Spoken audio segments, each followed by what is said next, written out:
What's up, everybody? Let me see. I gotta get comments going on here, don't I? I gotta get to that one. There we go. Um, but welcome to Fauna Radio. And what's going on, Andrew? What's going on with you? Nah, nothing much. The weather's breaking. It's turning out really nice here. That's about it.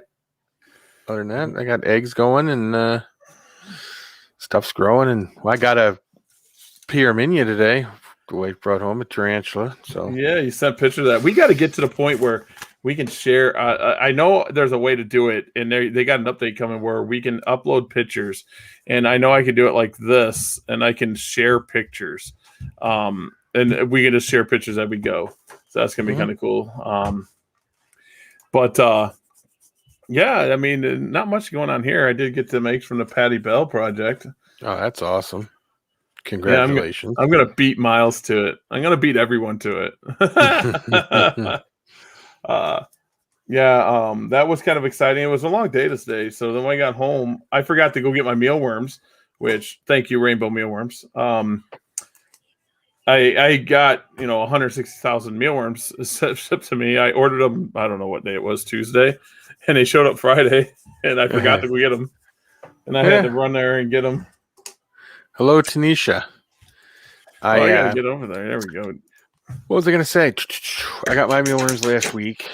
I did try to order super worms because I went to the pet store to get them, and the pet store is like the person they get them from. They have a personal breeder that they get them from, like a local person, and he accidentally killed off his whole colony. I don't see how you do it, but he did. And then I was like, "Can you get them in?" And they were like, "I don't know. We've been having a hard time." So I went and even contacted Rainbow Mealworms. Nope, they're sold out. Yeah, Rainbow, I don't know. I can't say this. Rainbow might be holding the superworms for their wholesale customers and their bigger accounts. But I haven't tried to order superworms. I want to, though. Mm-hmm. And because Miles of Impeccable Gecko was like, hey, Gary, you should do superworms. And they don't eat as much, and it's actually kind of cheaper. And I'm like, all right, let me try it. He was 100% right. So I had all my females eating these superworms, right?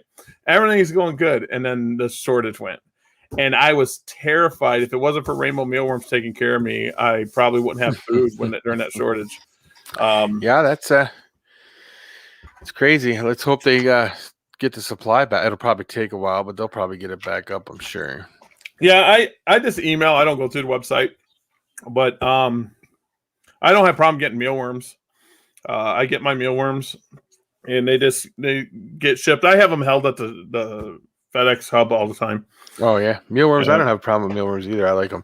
They come in good. They're healthy. They're nothing wrong with them. So yeah, I won't buy any unless I'm short. Unless it's like, hey, guess what? Rainbow don't have them. I won't buy from anyone but Jillian and Rainbow. Yeah. They got a good rewards program if anybody's out there watching and wants to do it too. They give you very points. much so. And then when you get so many points, you get so many dollars off of something. It's a very good rewards program. So yeah, I used to use. I recommend free it. Shipping. Yeah, before I was on the bigger purchase orders, I used to do it like every fourth or fifth one. I get free shipping. Mm-hmm. Or you can use it. I think you can use it to. Well, it's just money, so you could use it to speed up your shipment if you're a normal customer. Mm-hmm. Rainbow's really. I mean, I seen that they're sold out now. I got my swag. I need to get a Rainbow Mealworm shirt, but I got my stickers. I got to get a fridge magnet because I had the leopard gecko they sent me. It's a sticker.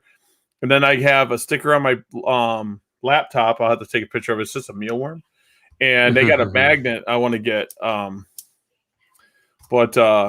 Rainbow Mealworm takes care of me. Anyone ever says, hey, where to go? Rainbow Mealworms is just... Yeah, I don't have none of their swag like that, like none of their stickers or nothing, but I should get some. Yeah, they put the mealworm one in a order of mine. It was just in one of the boxes. I ordered the leopard gecko one. It's $1 a piece or something like that. But I see they got a shirt, but I don't think they got my size. Let's see. Oh, they do. They got 3X. Sweet. It's because they know you're a big guy. But yeah, I mean, I got to get shirts made for Orner Exotics. I haven't decided if I want. These are like them dry fit. Mm-hmm. And I wear these a lot. get these made. I don't want the iron-on stuff. I want something that'll stay on. But I don't know if I want to sell shirts for Orner Exotics. I know this sounds weird, but I'm thinking about if we just get a stack of shirts, and if you order so much from me, you get a shirt. Yeah. Um, I was thinking the same thing, but here's the deal with going down. Like, we have a lady here who embroiders shirts and stuff like that. yeah. A store right here. But I mean, like, Becky went and got a kid's onesie done for our grandson, and it was like $60 or something. I'm like, what? No. Yeah, when you get embroidered, I'm almost positive when you guys get embroidered, if you order a lot from a company and they can just put them through the machine, I think it's cheaper. I'm not totally sure. I just know them iron-ons don't last long. No. And I don't know. I'm picky. I'm thinking about getting hats. Oh, Mr. J's on. Hey, Tanisha's on. I seen that too. There Justin, how are you doing, sir?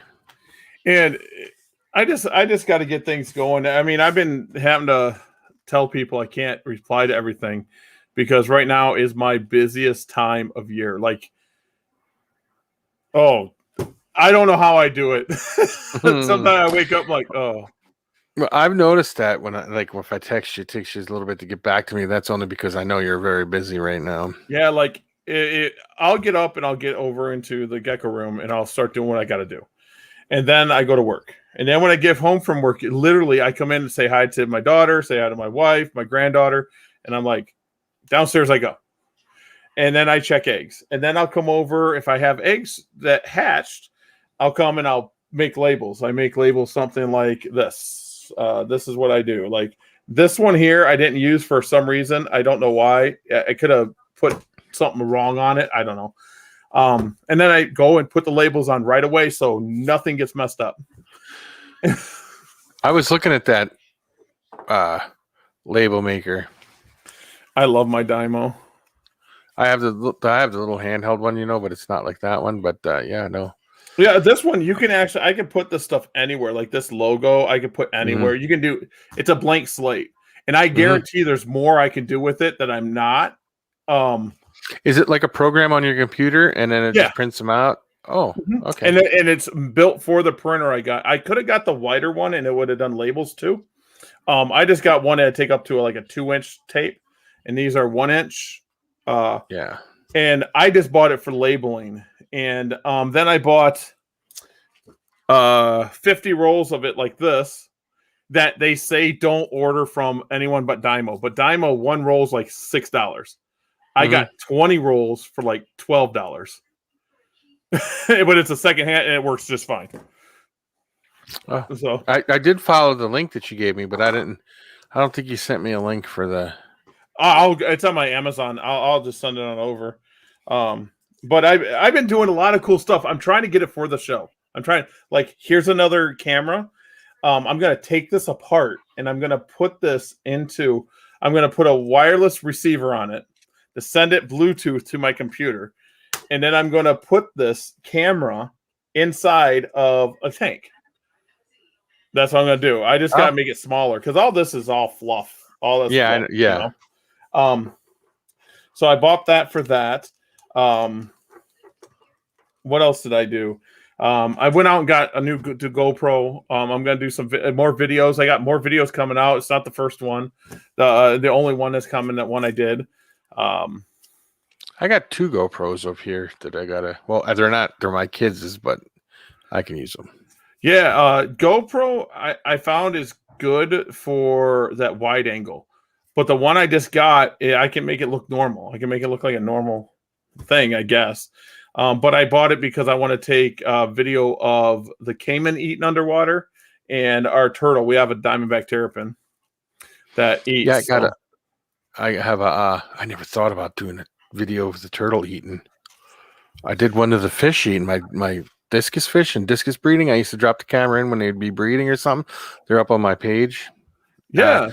But yeah, no, I never thought of putting it in there and filming it, the turtle eating. Well, I overcomplicate things, and I talked to some friends, Wally being one of them, and I overcomplicate things. I want it to be the best of the best. That's why I was recording tons of stuff, and I was like, oh, it's not good enough. I'm not going to do it. So now I simplified it. I'm going to do a video of just a turtle eating. We're going to figure that out. And I did one of just record keeping, and I'm going to do one of how to sex a gecko. I'm going to show people how to loop sex a gecko, which I don't recommend if you don't know what you're doing, if you haven't done it, but you can actually loop geckos, take a loop and look, and you can see kind of through their skin a little bit. Yep, you can do that if you know what you're looking for. It's not 100% accurate if you mess up, just like anything else, but you can do it. I'm going to show people what are cool things, how to set up an egg. I'm going to do an episode just how to set up eggs. I'm not going to overcomplicate it, just how to set up an egg. That's what you got to do. Just simple stuff, and you'll people will just flock to it because, I've gone to videos and said, how do you do this? How do you do that? And then you look it up, and then you got to watch 30 minutes of a video that has nothing to do with it. And then you do 2 minutes of it, and you're like, well, that's why I'm gonna just do this, how you set up this. And because the number one thing, why I started coming to this conclusion is I was on that page that was taken down. I forget, breeder help, or I don't know. But every time someone posts something, the eggs were like soaking wet. I'm like, yeah. What are you doing? They don't need to be wet. I mean, they don't. If you can't put your vermiculite, if you're using vermiculite and have it wet, and you can't shake it and it goes around like sand, it's too wet. Yeah. That's what I tell people. What I do, this is just, I've always done this. I've done it with snakes for the last 30 years, I guess. When I get to vermiculite, I do the snowball. Yep, that'll work too. Yeah. And then you make a snowball out of it, and then you hold it up, and if the snowball stays together, it's perfect. But you shouldn't be able to squeeze water out of it. Nope. And then when you put it in the container, it'll shake a little bit, Yep, you just ruffle back up. People always ask me why my eggs look so dry, and I'm like, they're supposed to be. Yeah, they're not supposed to be wet. They're not supposed to be soaking wet. You can kill an egg by it being too wet. And then water. Then like the cave geckos, I'm having trouble. I'm gonna keep them at 79. I want to keep them a little cooler than that, but we're okay because the room that this is in, my room I'm in, is 68 degrees. So I'm like, that's a little too cold. So do I set up an incubator in here and keep them at the 75 degrees? Or do I just put them on a shelf in my gecko room, like lower on the floor where it's like 78 degrees? Because I can't find anywhere that's lower than 78 degrees in my gecko room. I can't find it. Because the whole room's heated. Now, with your cave geckos, how large do you plan to get into that? Is that something you want to talk about? Or no? I got some emails out there. I'm looking to get some more species. There's 24 cave gecko species. I want to build a small group of as many as I can get, and this is why. Wally kind of turned me on this when he said turns a lot of people onto things. He's pretty cool that way. He posted the cave geckos, and Paige, a friend of mine, traded me a gravid pair of cave geckos for a group of leopard geckos, and she laid eggs within 2-3 weeks, 2 weeks of me getting her. But Wally's always saying crested geckos are one of the better pets because they can be held and they don't need heat. Well, guess what? Neither do cave geckos. So no, they're like the crested gecko of the leopard gecko family. Exactly. You can get nice colors. There's no morphs that I know of. Don't quote me on that. There's no morphs in the cave geckos I could see, but there's different species that look different. So I'm working on getting some more groups. They can be pricey for what they are. Like the Japanese cave geckos, I think I've seen one for $1,100. Holy cow. But most of the time, $100-$150. So I'm looking to add to the cave geckos. If that does go through, I'm going to put the cave geckos in the room I'm in here now and heat the rack just up to about 72 to 74 degrees on the hot spot. I can't heat this room because of the alligator lizards. Yeah. I can't. I don't. They're the weirdest species still. Heat them up, they go lethargic, like they're dying. Cool them down to nothing. They run around. She's running around right now. The female, I think she's going to be having babies here soon. She's digging. She's burrowing. The male stays up and around. I don't know. So the cave geckos is something I want to get into. I don't know how many I'm going to produce or nothing like that, but because they're hard to find. That's another thing. They're hard to find. I put up a post on the cave gecko forum, and I got some people was like, I have one for sale. Shoot, I have one for sale. I'm like, well, I'd say that don't help me any. I need 10, man. 20. Yeah, let me get a group. And I don't see cave geckos at any of the shows that I. No, that's another good thing. Yeah. So not needing heat, and I'm not trying to compete with Wallace. I was going to say you're going to compete. No, I'm just saying is now I have something too that doesn't need heat that I can put on my table that I don't feel bad, even though crested geckos are something I breed too. But a lot of times I'm go to my wholesalers, to my pet stores. Because they'll ask, I need 4 crested gecko or whatever. Here you go. I'm waiting for you to say they're big enough. Yeah, I got babies. Everyone tells me to feed them protein at first and they'll grow faster, but it's just they won't eat the mealworms all the time because they're so tiny. So they're not like what we got. So I feed them the gecko diet. Yeah, that's what I usually do too. At least that's what I used to do.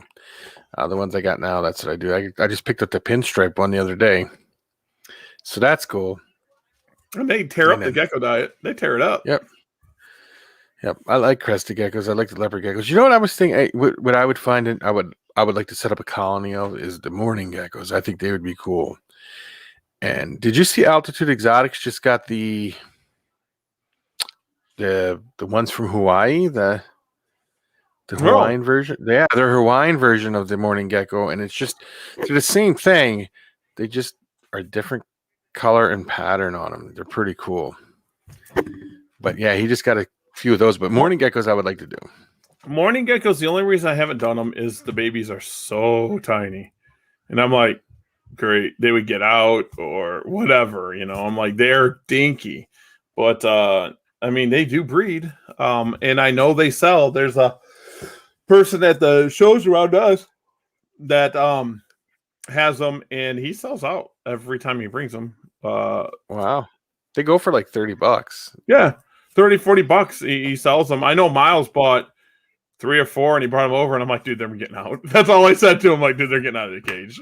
I don't care what you say. Now, the Altitude Exotics, what's his name? Brian? I think that's his name. I don't remember. When he does his mourning geckos, he has that container that he has them all in. And he takes an aquarium castle that you put inside your fish tanks, and he'll set it in there. And like every so often, he'll go in and look, and they fill it up with eggs. And then he'll take that container and take that castle and set it in another container, seal it up. And then when all the eggs hatch, he takes that one out, and he's got another one in there, and he just rotates them constantly. That's great. Yeah, I mean, the mourning geckos are cool because you don't need males. It's just females, and everyone produces. I guess there is males out there. Someone had a male. There is males, but most you don't need them. Not that I don't know. Maybe does the male even do anything if you have a male? I mean, I've never dealt with them. On where's Morph Market? I was gonna say on Morph Market. I thought I seen one the other day. Someone claiming they had a mourning gecko. Let's see.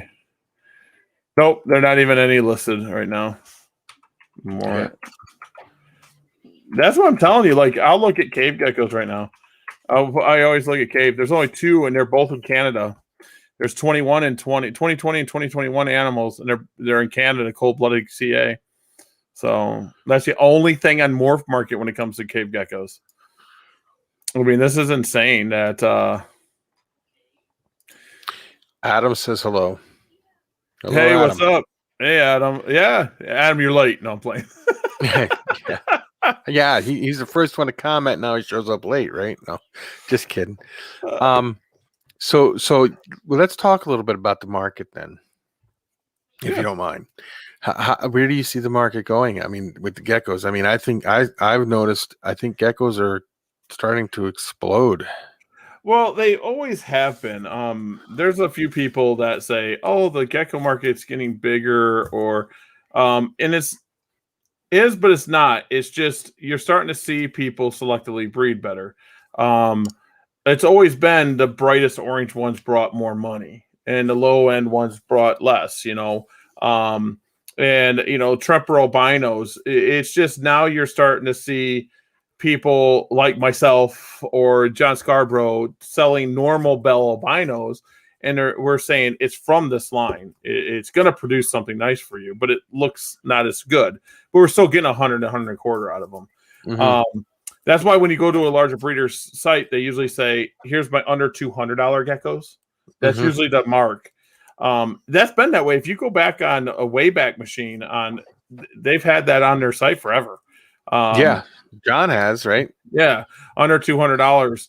What I think happened is the smaller breeders got out of it for such a long time, and now they're coming back because of the Black Knight. Everyone's getting Black Knights. They think Black Knight's the next big thing, and they're going to have a rude awakening when every single person went out and spent with their stimulus check to buy these Black Knights. And it's either everyone's going to bottom out. Yeah, everyone's going to produce them, and there's going to be worthless.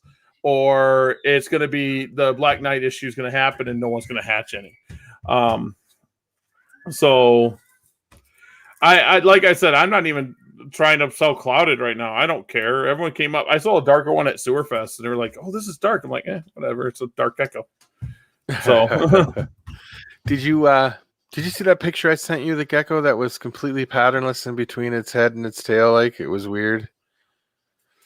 Yeah, I seen that with the dark gecko. Yeah, I don't know what it was. I have no clue. It was overseas. Yeah, it was from overseas. And I says, if you could make that black and make the tail orange and maybe the head orange was on there, you got Wally's favorite gecko right there. Because the legs were even normal. It was just a body. And I was looking at this post, he apparently produces them from some strange line or something. And he says he produces every once in a while, one pops out. I'd be keeping them and trying to figure out what's going on. He might. That's what I do. And he might have done it. And it's like, oh, it's random and just gave up on it. Because a lot of random stuff pops out, a lot of larger breeders' collections. And, it's something that's not talked about. When you get to a level of producing 1,000 babies or more, deformities happen. Yeah, Adam's seen it. Yeah, it was a tang line. That's what the guy was talking about. Tang line. Yes. And I just collected my second Black Knight cross. See, now what Roy and Adam are doing, they're crossing. Now that's more intelligent. Now here's what I'm going to tell everybody. And I've gotten emails threatening me that I'm trying to crash the market. I'm not. I think crosses are going to be more important to the community than pure Black Knights. Pure Black Knights. Here's my thing. When it comes to a white gecko, you can't get more white. It's white's white. No. So if you get to that white end, doesn't matter if someone selectively bred white and someone else selectively bred white, doesn't matter when it's white. And Black Knights, doesn't matter when it's black. It doesn't matter if it's, carbon or any of the other lines. Doesn't matter what it is. Black Knight, I mean, if it was me, I would say Black Knight is kind of a joke because it's got all these issues.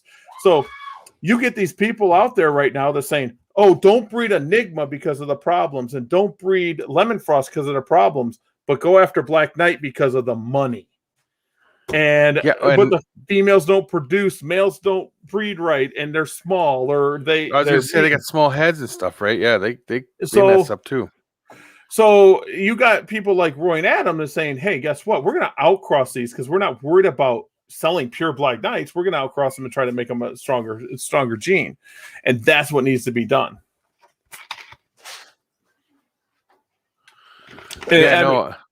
It's just the Black Knight craze. I'm looking at it like everyone's like, well, Gary, you don't have Black Knight. Well, I do. Go ahead. But a $2,000 gecko is not that impressive to me. No. It's just not.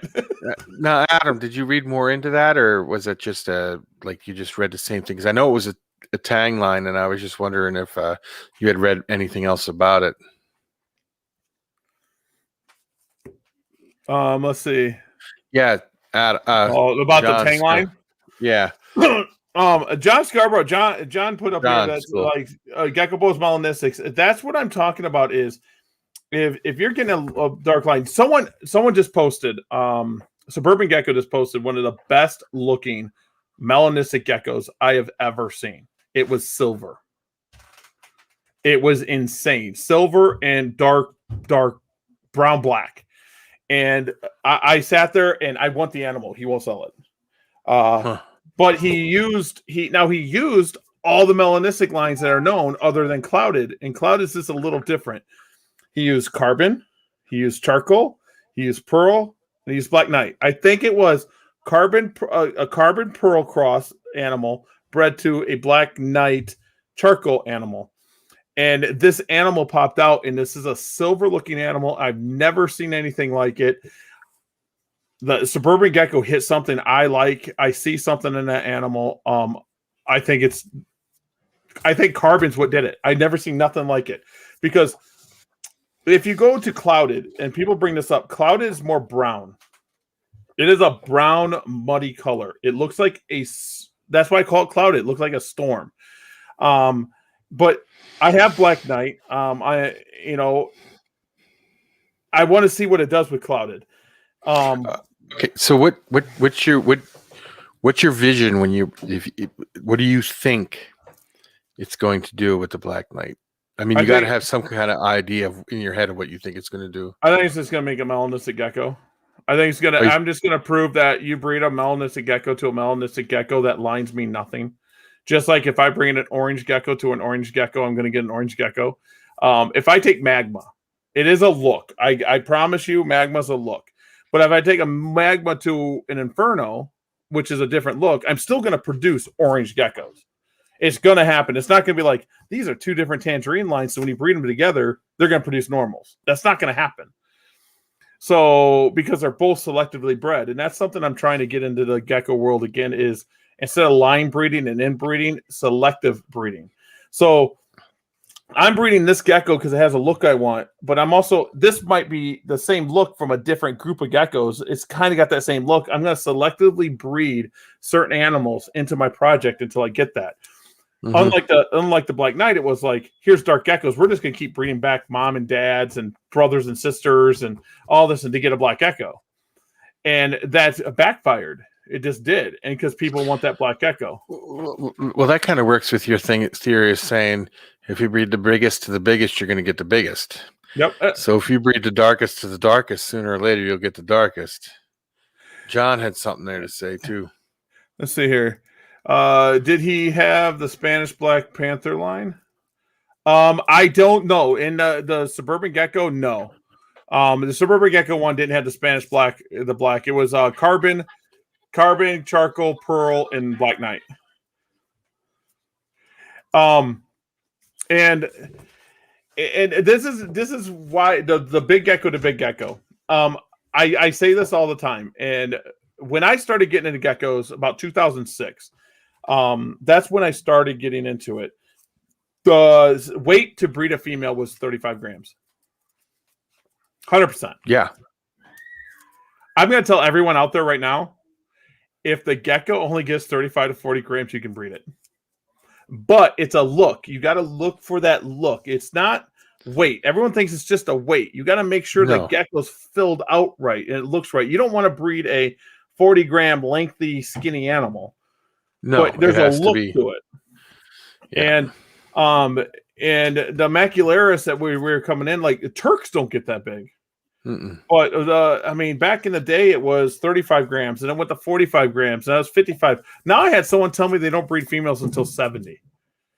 I'm like, good luck, because guess what? I mean, not many females will get there. You guys want? Oh, Adam brought up. Okay, Adam, I will. I don't know if Andrew knows about it. No, I was going to say, I don't know nothing about this, so I want to hear this. This will be interesting.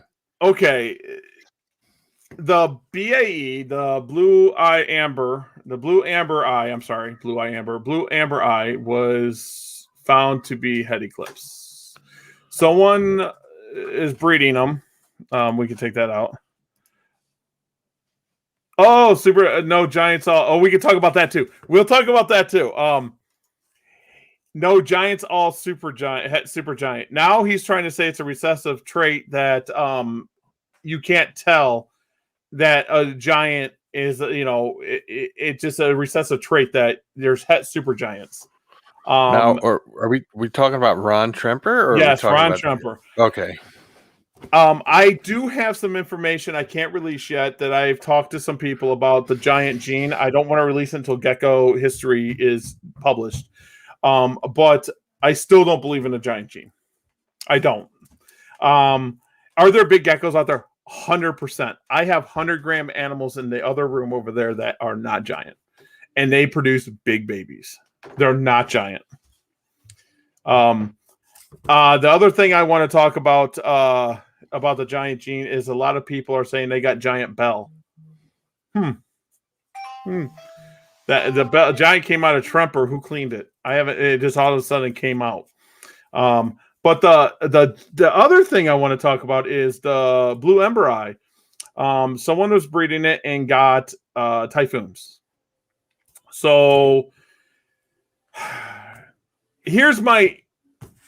Someone's gonna get mad at me. They're gonna get mad at me. But here's my thing. Blue amber eye came out of Eclipse. We know this. It's an eye trait. And I think he released it 2 years out of when he found it. And he proved it to be, and then he released it. Let's see. I think we can have giants, and it can be okay. We'll talk about that in a second. And the whole thing with the blue amber eye, I think it's a separate gene. I do. I've seen the animal. The eye looks different. It is reproducible. But in my opinion, it was rushed to the table too fast.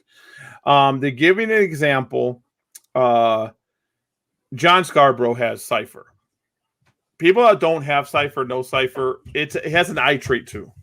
Okay? So Cypher's just not what some people are on YouTube saying that it just shows a stripe. It's a total different animal. It pastels it out.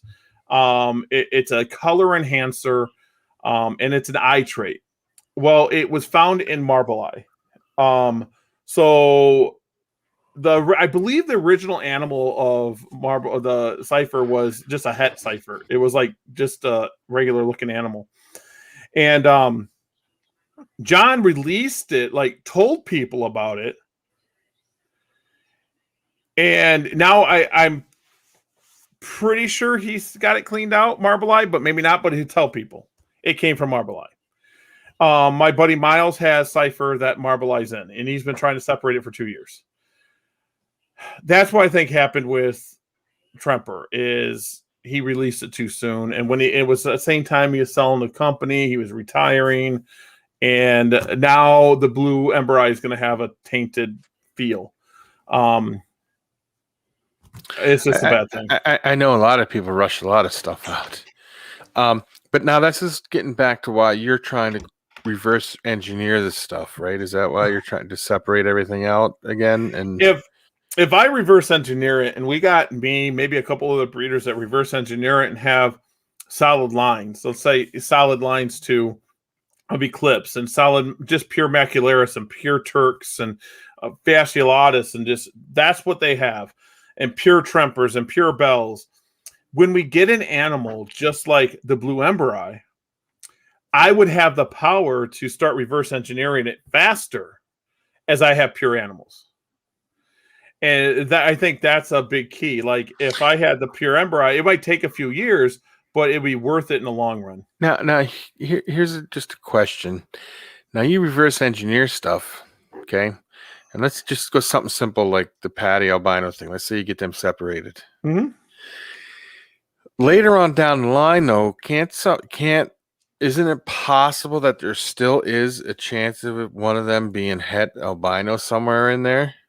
Or well, this is how I did the Patty. This is how I took out the Patty. I've had the Patty for 4 years. I bred that male Patty for 4 years. Now here's the thing: no one bred them to Bell. Well, people did breed Patty to Bell, but Patty Bell is the white whale of the gecko world. Okay, it's the rarest gecko in the world. People don't have it. They think it's impossible to make. It's been made like once or twice. But I did take that male, since he's a male, and I bred him to 4 radars and 2 Bell albinos. Sold all them off to my wholesale customers as pets. Then that was just in year one. Year one also, I bred him to 4 raptors. And then I bred him to 2 rainwaters.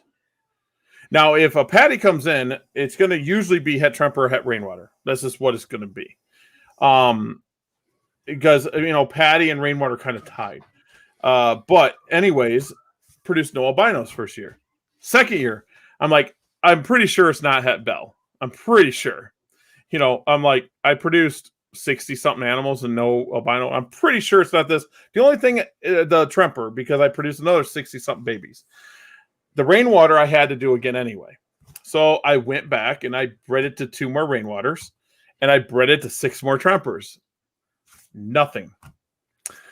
Third year, I said, it's my turn to do this. I had pure females. I knew were pure females. They are hypo and tangerine. Okay. Mm-hmm. So I bred them to make my het patties. They came out all het patty. And I have them. They're grown up. They're breeding this year. And then I bred them also to a bunch of tremper albinos and patty trempers. Again, no albinos. So after 3 to 4 years of breeding something into recessive lines, you're going to get something. So my whole pure patty line is built off this one male.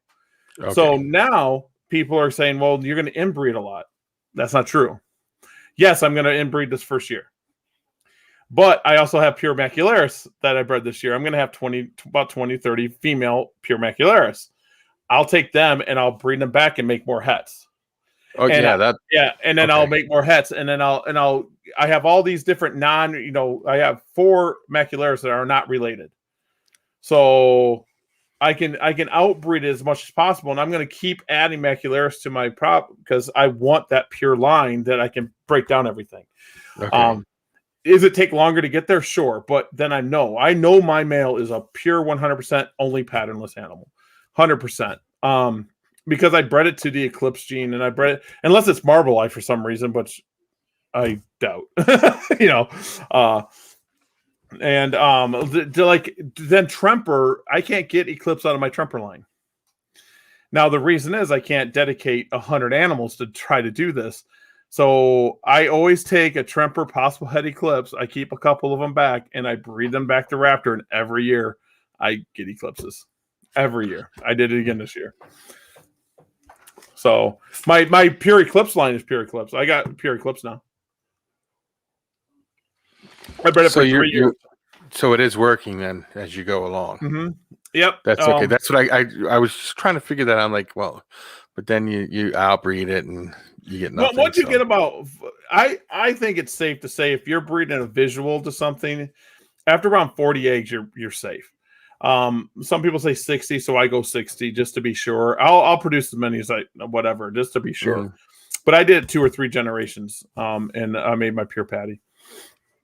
Very good. Well, let's see here. Giants are only in tremper. That could be true. I have no argument against that, to tell you the truth. Before he really knew, but that's because he got them from the marble eye. Yes, the cipher. I believe he bought pure marble eye because at the time there's a lot of people looking for pure marble eye. They didn't want het tremper, het this or that. They wanted pure marble eye to take marble eye into Bell, and take it into rainwater. And when Miles bought those, I don't even know if Miles knew yet. After he bought them, and then John hit it, and then John contacted Miles. And Miles can correct me if I'm wrong on that. This Roy guy has a question. Roy Barton. Is that Burton? Barton, yeah. Do I got pics of pure eclipse? I can get pics of pure eclipse. It just looks like an eclipse. There's nothing else in it. My pure eclipse is almost the same way. My first year I had I got lucky.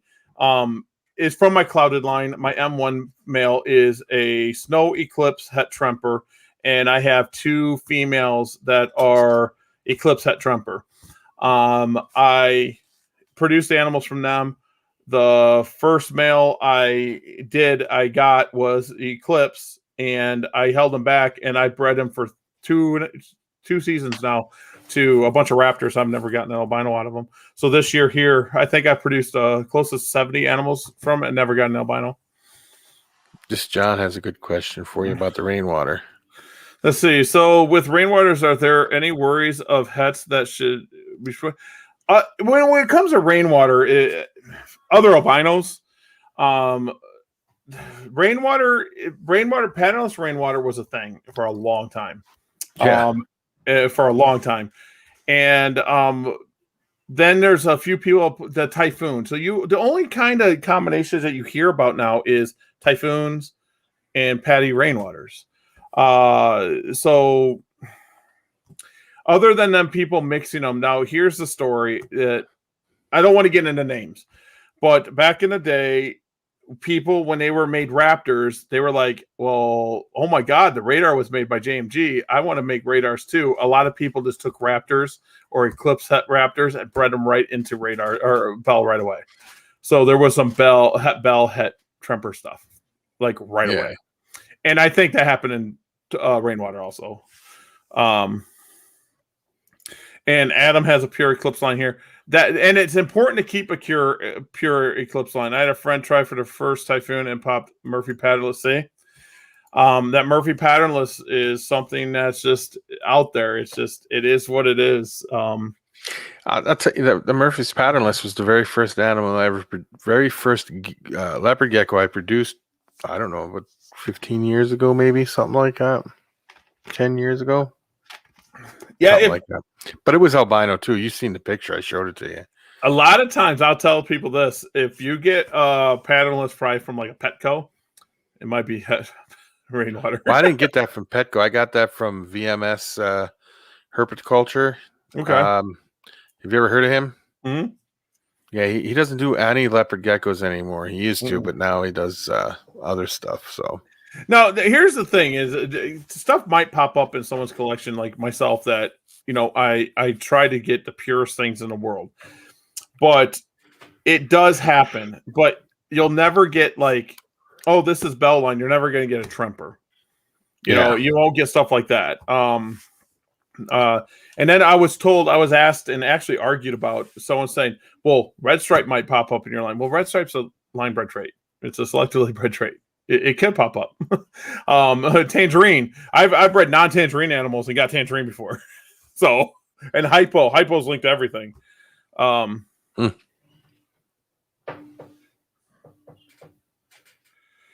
friend. Oh, yep. Yeah, I do. You just sent me some stuff today.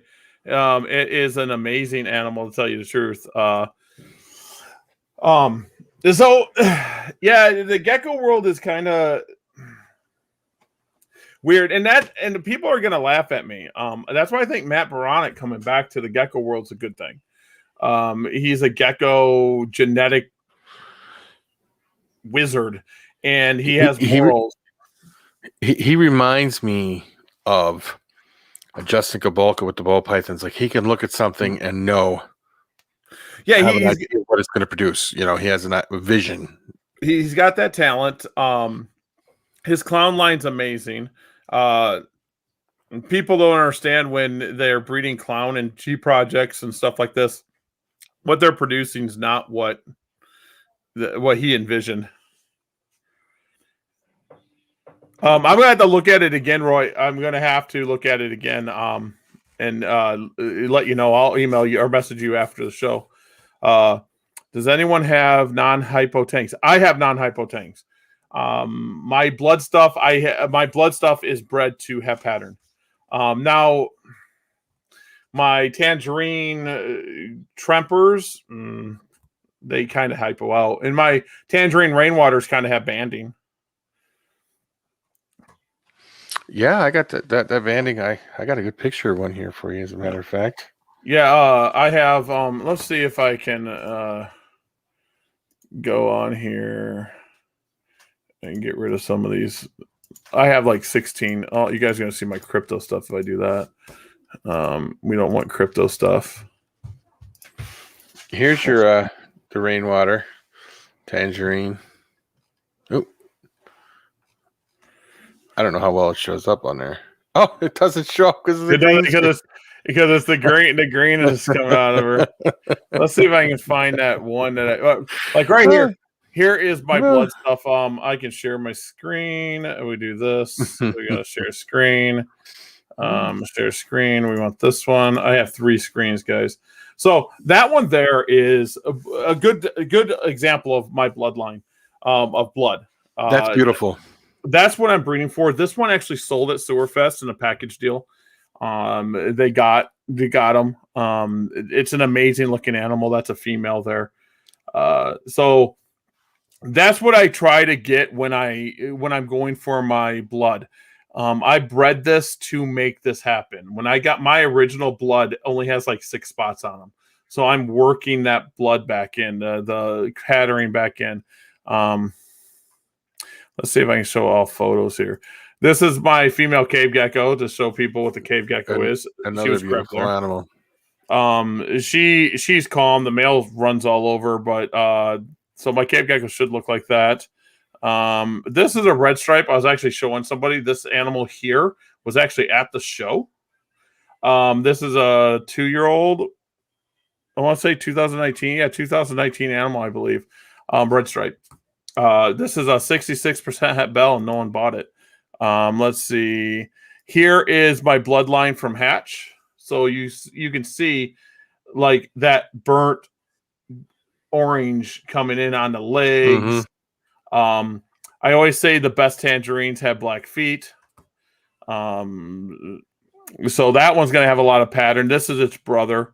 Its brother's not as hot. Exact sibling. They're same 2 eggs. It's going to look good. Now they're kind of grown up. These are kind of older pics. I should get some updated pics for you guys. Let's see if I can show you guys some other stuff real quick. This is a red stripe as a baby. That's beautiful too. Yeah, so people like, oh, they look good. This is when you sell them. I believe that's the red stripe that I just showed, that adult. Yeah. I believe. And now this shows you the clouded line, how it's like that brownish color. It's someone still a asked stunning animal. In the striping tail. I have an adult clouded in here somewhere. This shows a clouded albino. But I think that's a super raptor too. Tell you the truth. Here is rainwater stuff. That one is still here. This is the father to yours. These are the that's the father. So you're getting pattern and stuff. Let's see. Here's another clouded albino. You see that clouded overlook. Do you have a picture of an adult clouded albino or no? Yeah, I'm not an albino. Adult clouded albinos kind of look eh. I have an adult clouded in here somewhere. Here's an adult clouded laying eggs. See, now that's pretty dark. Yeah, that's where my clouded's at. My 4th generation stuff is a little darker than that. They hatch out like really dark. It's like opposite of Black Knight. Then they go through light stage forever, and then they do this. But now you can see where with this one, you can see where I was going with. I want to do sunstorms with clouded sunstorms, where the orange is popping in through the darkness. Well, look at the tail at the very beginning of the tail. The orange is coming through right there. Yep. She's thin because she's laying eggs. She's gravid here. You can see the bulge. She's gravid there. But let's see. This animal's kind of a really special animal, but that went to another breeder. I got more clouded in here. Here's clouded. It shows you the different. This is a super snow. Here's a clouded. Let's see. I don't know what the head of that is. I have no clue. I take pictures of head stuff all the time. Here's a cool little. He didn't know if he wanted to be banded or not. Let's see what else I got here. This is the original. Here's what I was looking for. That's the original. That's my founding blood male, and I got it to have pattern now. So still beautiful. Very beautiful. That's my founding male. Then let's see. This is old atomic. Oh, it's not going to show a big picture because it's a little picture. Here's a clouded. That's a clouded tangerine through her Do light all the stage. do all the clouded have that stripe on the tail, or is that Most of them have stripes. Yeah, most of it. That's how I pick them out. I've been picking out the darker ones. This one's going through a light stage. She's actually dark right now. She's given me, I don't know, 6 to 10 eggs this year so far. do any of the other melanistics have stripes on the tail? I don't know. The Black Knights that I purchased, no. Okay, I was Black just curious. I didn't know. Black Knights that I purchased, no. This one's not. That's just a snow there. That's just a regular size. That might be a gem snow. Nope, that's a max snow because it, no, wait, that is a 2020 animal. That there is the gem snow het radar. That's the 120 that I call him 120 because he's first one in 2020, and it's het gem. He's the father to the gem radar just hatched. Sweet. So that's pretty cool. I go back through. There's the gecko that everyone used to know that was stolen when I paid for it. Yeah, said that. Aggravating as hell, ain't it? Very much so. Here's M2. If everyone wants to know what M2 is, there's M2 line. That's the male. What is the M2? What is that exactly? Male number 2. Oh, okay. You male said number that last. 1 is clouded. Yep, male number 2. Yeah, when we talked about that last week, you said that, and I've had him since 2017. He was the second male that I purchased. John wants to know if you've crossed your clouded line to any other melanistic. I will be. Clouded will be going through. Let me get this back to going over here. Clouded will be going into Black Knight, but not this season. I do have some Black Knights in house now, but I want to strengthen the line a little bit because I don't care if it's the blackest gecko. So I know people are going to be like, "Whoa, I'm breeding the Black Knights I have to pure macularis to try to bump it up a little bit to strengthen that line because of the inbreeding. And then I'll take them babies and I don't care if they're super dark or not, and I'm going to take them into clouded and see how it is.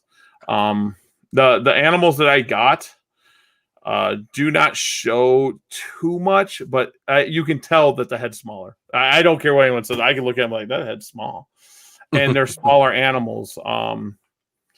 The male is. He doesn't like to breed as much. Like M2, I'll give you M2. If I need to see if a female is going to be acceptive, I can put M2 in any cage and he will start rattling his tail and be like, it's time to breed. He would do 60 females if I gave him a chance. He wouldn't even try, bat an eye. That's pretty good, though.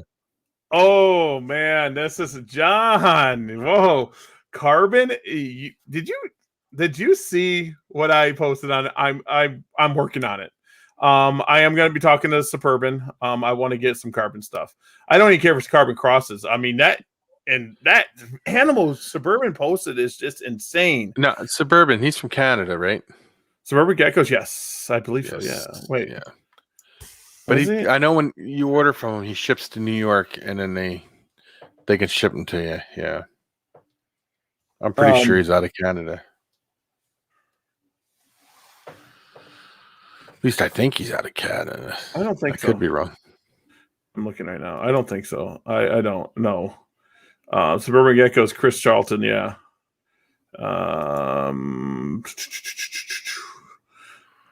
I honestly don't know where he's located at.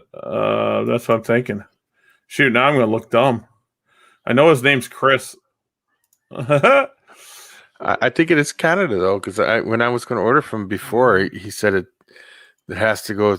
He ships it from there to his company he has in New York, and then from New York to everybody in the lower 48 or something like that. I think you're thinking of the urban gecko. That could be what I'm thinking of then. Yeah, you know what? I am thinking of urban. Because Suburban gecko. Yeah. Now I feel stupid. I'm thinking. Why am I thinking Nevada?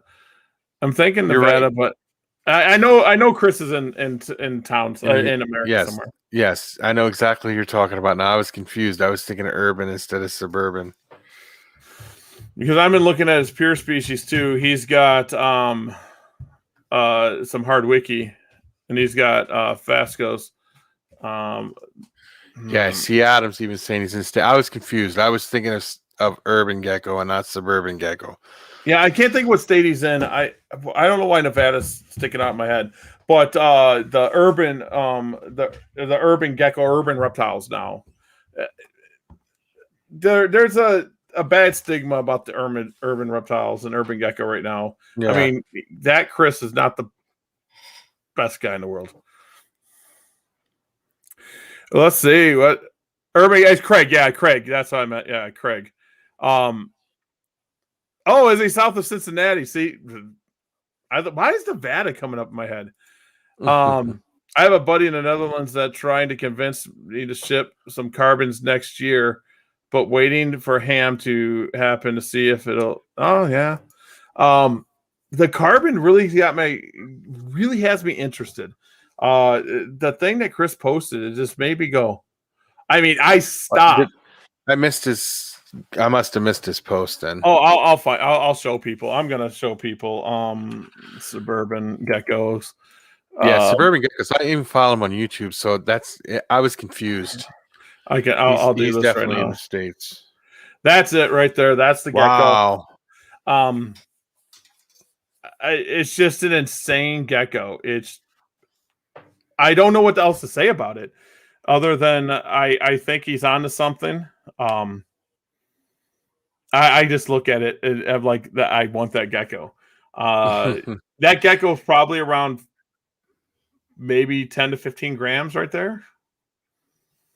I don't know how big, Chris's hands are, but that thing is just, I want it. The question is will he sell it to you? I doubt it. I doubt it. Yes. I mean, here's that is just look at that thing. Wow. I think that's the best looking melanistic gecko produced. Now the carbon was kind of on the back burner for a while, wasn't it? Like kind of like not as big as because everybody seemed to jump on like the Black Knight and stuff like that. I'm a pattern person. I'm a big pattern person. So this pattern is what's got me. And I like the black and silver. It's not like a white. It's like, I mean, silver, it's just insane. Here's another little back pattern to it. It's the complete opposite of what a macular should be. I do like that. And I mean, so everyone's going to Black Knights. This is the gecko. How much do you think that'll change as it gets older, though? Well, I mean, if it's like any other gecko, it's going to speckle out. It's going to. I mean, you can start seeing the speckling here, and I don't think it's going to yellow out. I just don't see it. Yeah, I don't either. I was going to say, now if you bred two of them together, you can get a really dark animal. You think? I like the contrast though. I hope he keeps on this little pattern and gets the contrast where it's, it has that silver gray in it. I just like that a lot better. I think his eyes really good for what he's doing. I mean, look at this. I mean, I'm a white and yellow bell guy. That's just an insane animal. Wow. That's just an insane bell. When I say white and yellow bell, that's it right there. The striping on the tail is amazing. The double stripe down the sides of the gecko is amazing. The head pattern is popping. That animal is suburban gecko is on point with some stuff. I mean, look at these two babies here. I don't know what they are, but I'm wondering if this is some type of snow here or a vanilla line. I have David, a friend of mine, breeds. I forget what he was breeding. Maybe it was Black Knights, and it looked snowish. And he goes, "Oh no, it's from the vanilla." And I'm like, "Oh yeah." I mean, look at this. I mean, the guy is on point with what he's breeding right now. Them are insane, just insane animals that he's got. I don't have bells that look this good. There's no way I have bells that look beautiful. This good. My bells, I don't have a lot of tangerine bells in my line. This thing right here is just, uh, Chris is on point with stuff. This is a white and yellow black bell. Oh my god! So everyone's going off about Black Knights, and I'm just going through one breeder that's showing other stuff, and that's what we should do in this show is pick out a breeder and just promo them. I mean, look at this, guys. I mean, here's a carbon. This is insane. He doesn't do much videos anymore, though, and that I've been subscribed to his channel because I like the way he does his stuff too. And I tell people, gecko breeders, it's hard because once you start producing, we're thinking about how to make the next big thing. Mm-hmm. And geckos, they take time. It's not like a ball python you can throw together. You got to keep feeding them. You got to, No, yeah, no, I got you. Look at that one. This is, I mean, he's just. I can't find a gecko that makes me go, I'll pass on it. I just don't. I don't see a gecko on this guy's page. This is wow. Look at that one. Look at this. So anyone that wants to go to Suburban Geckos and just give it a look. I mean, this thing's what insane. Is that one? What do you think that one is? This here? I'm not really. It's probably carbon, something carbon. It looks like a snow too. There it is from the outside. Look at how dark. Look at how black the black is on that. Unreal. It's insane. We should get him on the show one time. I'll give him my email. Let's see what he says. He should. If we can get him on, it'd be pretty cool. The video, I am going to tell you, Leonardo, I'm going to tell you this right now. We got a lot of more videos coming out. I'm going to do simple videos. It's going to be like, hey, this is what I do with eggs. Here's what I do. And I'm just going to show you. And then I'm going to do another one. It's going to be, this is how I pair. And instead of, I don't like causing drama, but instead of getting information from someone that's done it 1 or 2 years, you're going to get someone that's done it from 2006. And I mean, some people might look down on me for giving away some secrets, but guys, anyone can breed leopard geckos. Let's just be honest. And the past animal is hard wiki.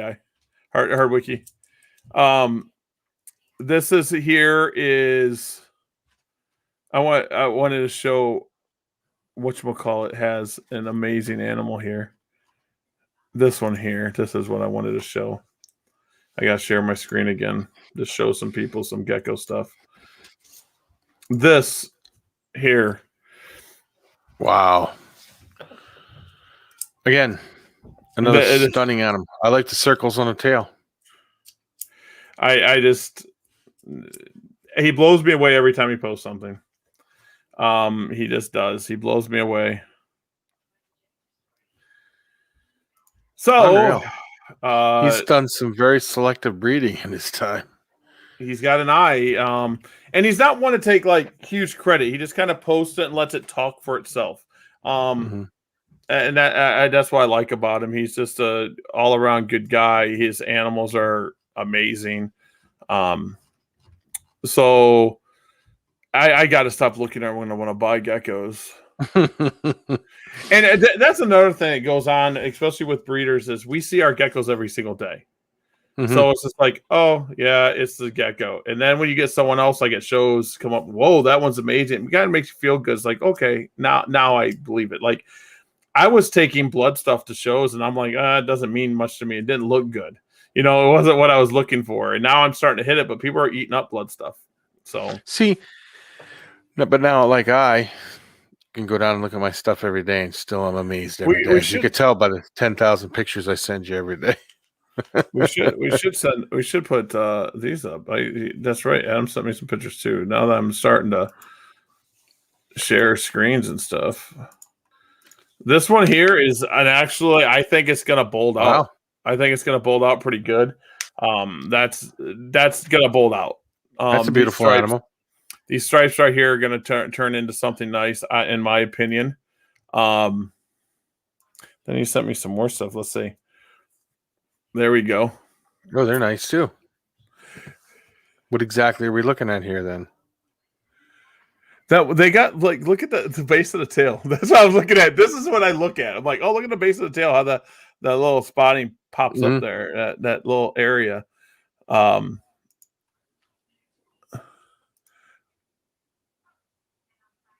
and the dark feet. He's got black toes. I like it. Now you guys get to see all my stuff. We got do dog training methods work on cats.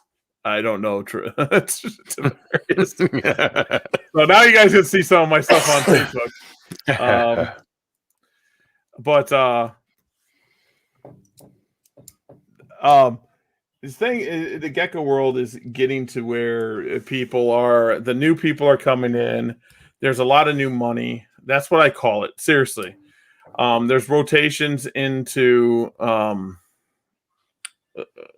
people come in like, oh, I can make money doing this, and then they fade out, and then you'll keep 2 out of 10 people that actually come into the breeding world because they actually like it.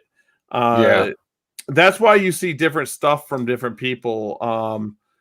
You'll see my look. You can go to a show and people walk around and they'll go, oh, that's a Gary's animal, that's a Miles animal, that's a Dylan animal, because they can tell who it came from. Oh, look at the first. Let me see here. Oh, let's see if I share the screen again. It looks better now. It's starting to bold out, like I said. Look at that. Very beautiful animal. Is that eclipse too? What is that right on the tail there? Is it? Yeah, right. Yeah. It looks like an indentation, but I think it's just the way it was. It's just a mark. It's like a color mark. It's still a beautiful animal. Very beautiful animal. That's eclipse too, isn't it? That's totally eclipse too. Yeah. Not total eclipse. It's just eclipse. Eclipse. I said it's totally like an eclipse. I love when it's these bandings. It's just one of my favorite looks of geckos. It's just amazing when it's that way. You guys have no clue how often I go on Morph Market and I just look at geckos. I'm like, okay. And I'll contact like 30 people and I'm like, oh, okay, this one talked. And I'm like, what do you got this? And what do you got that? I do need to post pictures. Like the other day when I was messaging you're like, oh, send me pictures. I'm like, oh, I got tons of pictures. I just don't post them. And I just started sending you a bunch of pictures. He sent me a whole bunch of pictures. Yeah. Yeah. Me, I like I was telling you, I can go downstairs and look at my stuff every day. As you can tell by the 1,000 pictures I send you every day. Same stuff over and over. Just but well, that's what I mean, it shows passion. Yeah. I take pictures. I carry 2 phones. This is Horner Exotics phone. And as you see, it's got the gecko on it. And this is my personal. Whatever phone I have on me, if I go to my camera here. John says he scrolls Morph Market every 2 hours. I do the same thing. I'm That's always awesome. looking. But I don't just look at like I said, I don't just look at leopard geckos. I spend all day in the gecko area on there. I look at all the geckos, the lychees, the crested. I'm a big fan of crested geckos too. I'm not seeing a white one other than the one you sent me last show that we put up. We put up some in the last show. Maybe you didn't. Yeah, in April 16th. I don't see any other white gecko. You might not have sent it to me. Go ahead and send it to me. We can rock that out. Yeah, I mean, I just don't get I know this sounds bad. I'm like, oh, that's a baby. Oh, that's a baby. Sometimes I pull a drum like, ooh, look at that. And that's when I take pictures. Geez, oh, someone sent me pictures. Oh, here we go. Yeah. We got it. No, I don't want to stop sharing screen. That actually looks really clean. Is that still Max Snow? That's the Max Snow, white and yellow. The Max Snow is making them white. My mic stands here, so I'm looking under my mic stand. Look at that eye. Yep.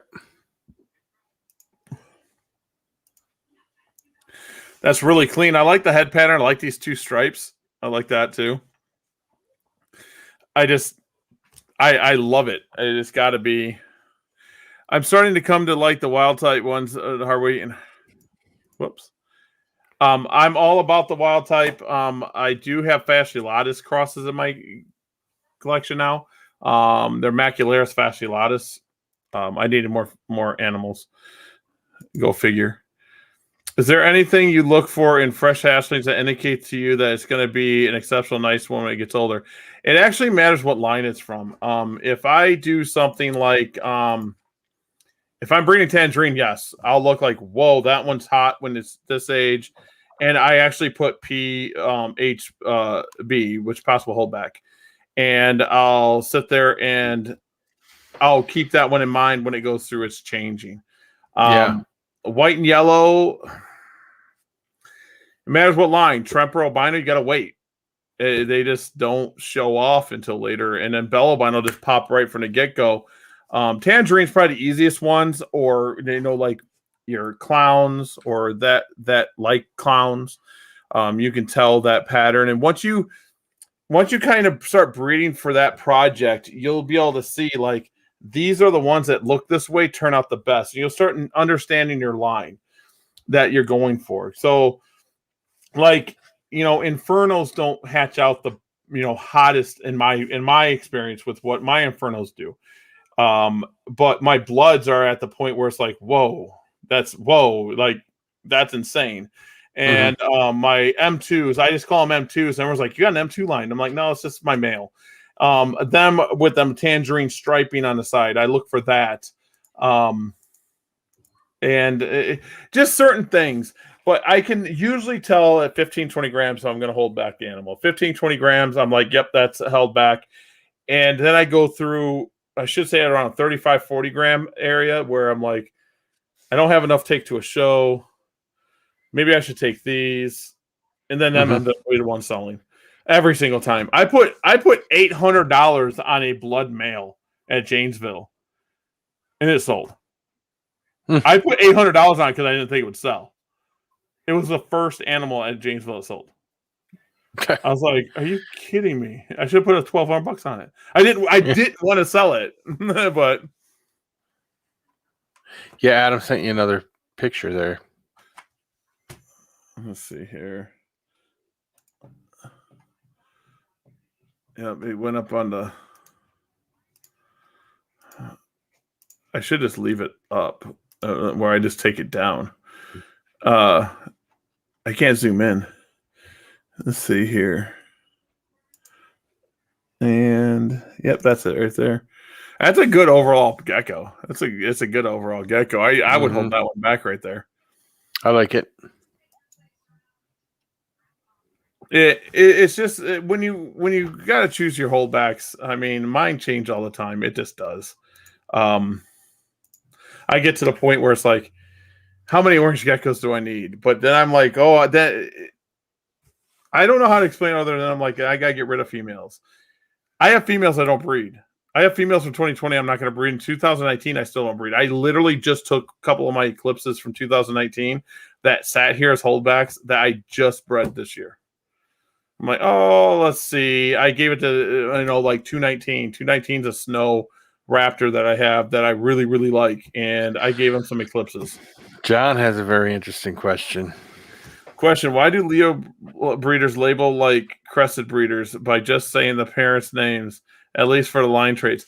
It's just my way of keeping track. Like when I'm keeping track of stuff, I'll go, I label by males because I have less males, if that makes sense. I have 400 females, but I only have like 100 males, if that makes sense to you. And then I'm not using all 100 males to breed. So it's easier when I'm talking to you guys. I can't go and sit there and say, like 1045 19 is my female for this, but I can say M7 is my bloodline, or M42 is one that I bring up a lot too. M42 or M42. That's a gem line that I use. Then 120 is a gem. So a lot of my stuff's lower because my males are the first 10 to 15. I keep 10 to 15 males back each year, and then they get labeled as that. So it's just easier to keep track because there's always more females than there are males, and it's just easier. Like the Patty line started with M8. And then once a breeder like myself rotates some males out, you'll start seeing that they'll be replaced with like whatever their ID system is. they'll be replaced new. Yeah. But that's why it's just easier to tell people. And if someone says, "Hey, I got an M12 animal," the parent I'm like, okay, it has to be one of these 10 females that this year. It's weird. Okay, let me ask you this then. This isn't specifically Leo related. In the next 5 years or so, what do you think the big gecko craze will be? Like, what do you think? Leopard geckos never go away. It's just a wave. It's just a wave. New people come in, then they go out. A few people stay in, and the new people come in. That's just what it does all the time. Crested geckos, same way. I personally feel that leopard geckos are easier to take care of than leopard geckos. I mean, leopard geckos are easier than crested geckos. That's just how I feel. And that's why I don't get into crested geckos, because I gotta mix their food, and then I gotta spoon it in. Then I gotta clean out that dish, or fungus grows. I don't deal with that. I don't deal with that with the leopard geckos. I find crested geckos I love them. But I love the Leos too, though. And so now cave geckos remind me of crested geckos, but like leopard geckos. I don't have to, it's the same care without heat. I do think with, like people like Wally, and a few other people, like some of the climbers, might start picking up again. I don't think ever leaf-tailed geckos are going to get that popular as the big ones, because they're harder to take care of. You can scare them and they die. Like literally, you can scare them and they die. So I think it's just going to be the same, because nothing's getting imported. It's just going to be the same old, just different morphs and combos. And I think crested geckos have a good thing because they got the white lily, which is an issue, but then they got the new melanistic line. Melanistic line is looking pretty good. The clowns will probably, they're already making moves. I get people that mistake, like that animal I posted, that blood. They're like, that's a clown. And it's not. It's not even close to a clown, to tell you the truth. But clowns sell pretty good right now. Oh, there we go. He's got to be held back. That's awesome. I think cave geckos are going to be more popular. I do too. The problem is there's not many people breeding them. Yes, my cave geckos did lay. I have a pair of eggs sitting on the shelf, or bottom shelf of the gecko room. Right, I can't see in there. I thought I would left the door open. No, what temperature do you incubate those eggs at? I'm keeping them, trying to keep them like 78. They can incubate anywhere from 70 to 80 degrees.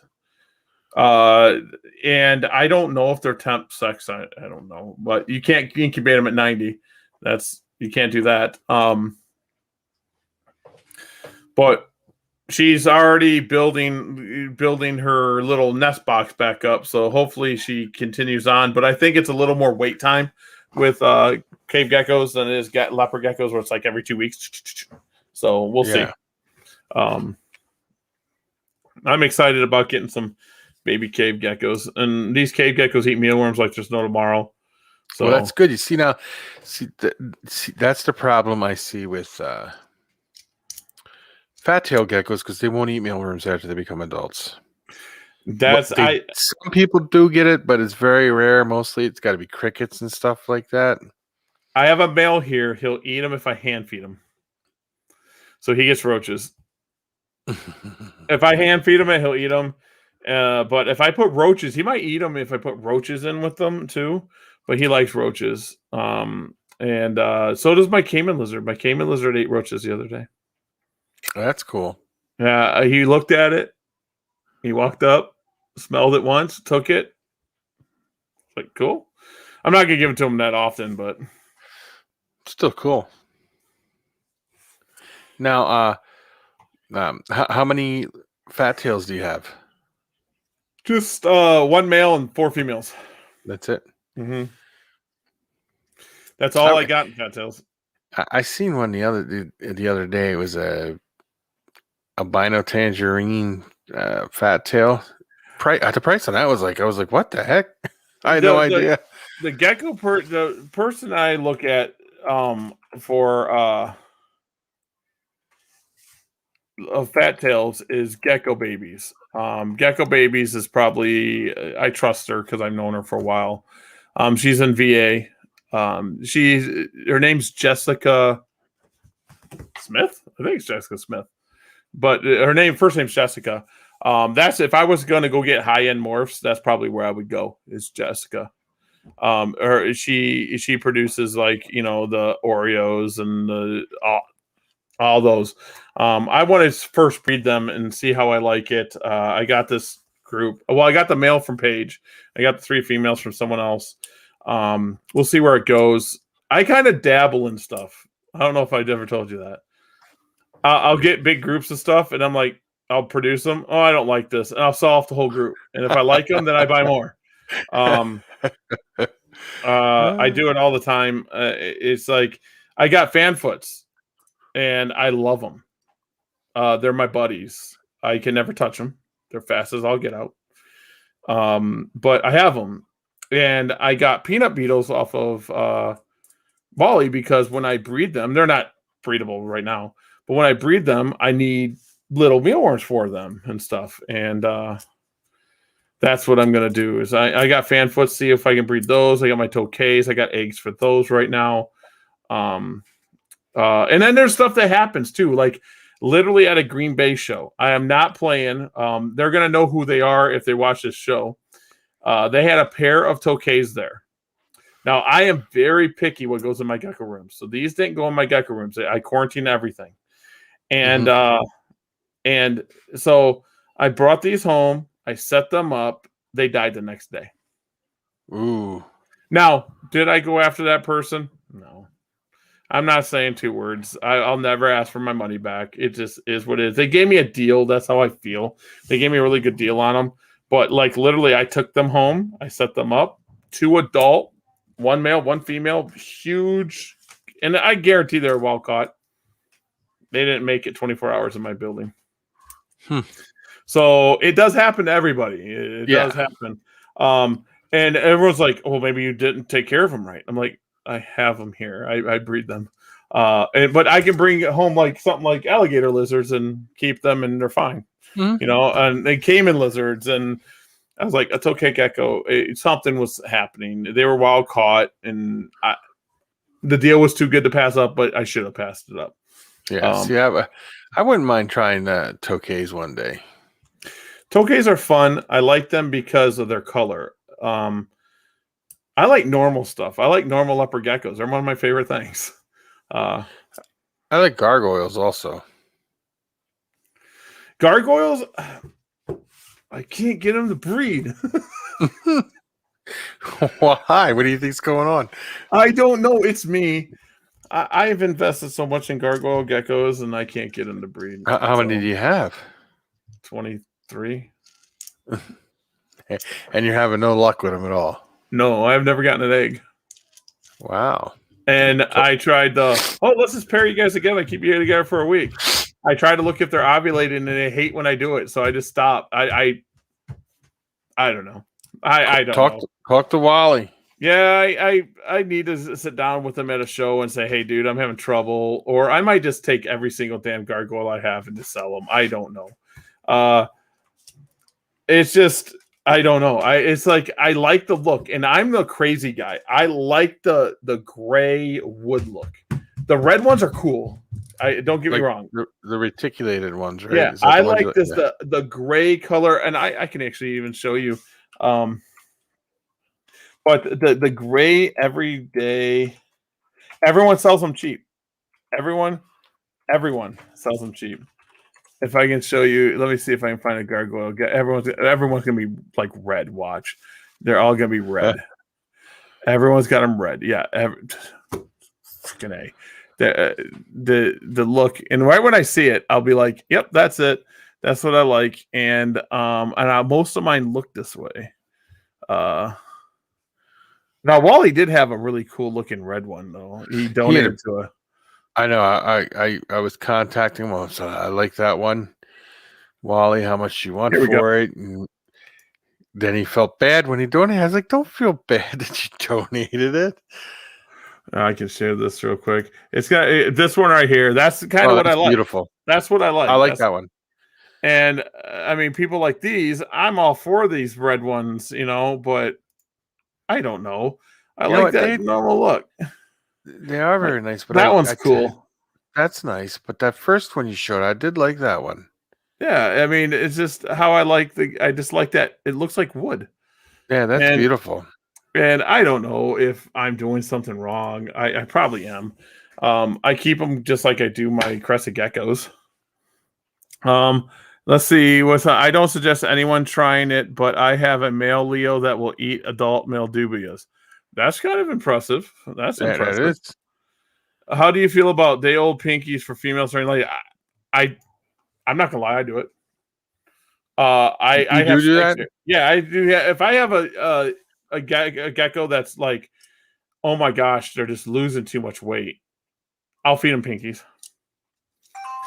You gotta. I mean, does it put on weight? Pinkies aren't that nutritious in the first place. It's a lot of calcium because of the bone, but I put that in. If I get them eating, then I get them onto mealworms and superworms.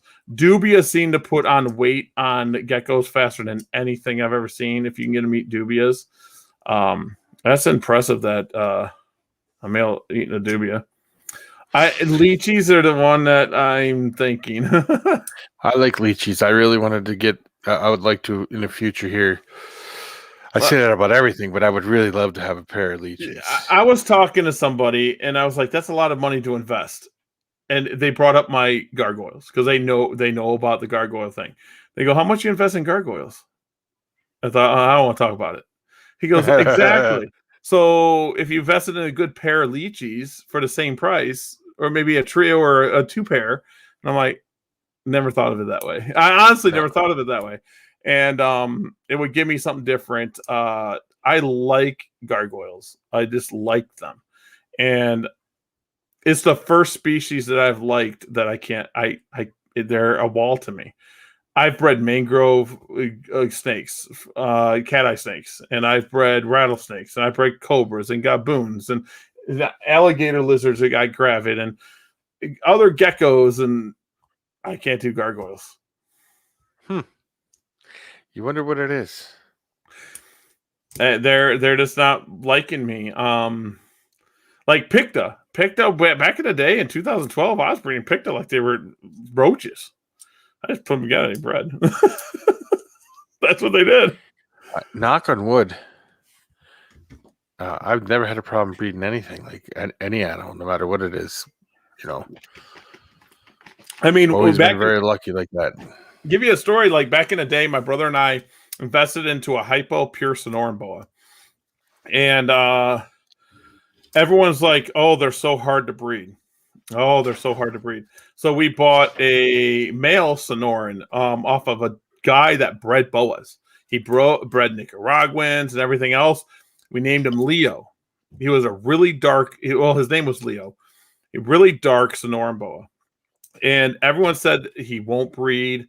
This won't happen. We took that animal and bred it to this hypo, and we got babies.